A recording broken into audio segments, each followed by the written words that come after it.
Hello, my name is Luis Estrada and I am a software developer. In this video, I'll show you how to edit a GIF file. For this demonstration, I'm using Photoshop CS2 and ImageReady. Photoshop and ImageReady are registered trademarks of Adobe. Here we have a blinking text GIF file. We can edit this GIF if we open it in Photoshop.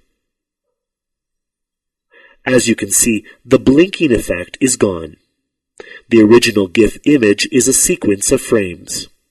When I open the GIF in Photoshop, only the first frame is imported, so any animation is lost.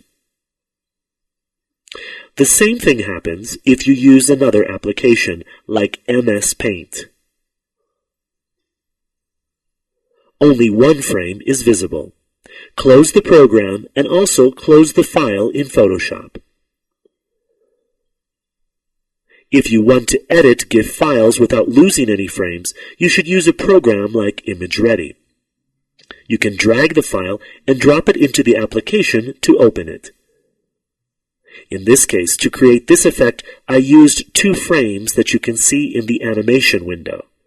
If you click on the play button, the animation begins. In the first one, the text is visible, and in the second one, the text is hidden. So when the image is displayed, it appears that the text is turned on and off repeatedly. ImageReady allows you to edit the image in much the same way you would do it in Photoshop.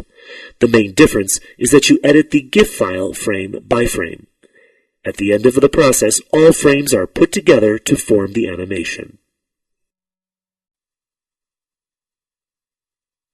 I'm Luis Estrada, and I've just shown you how to edit your digital images.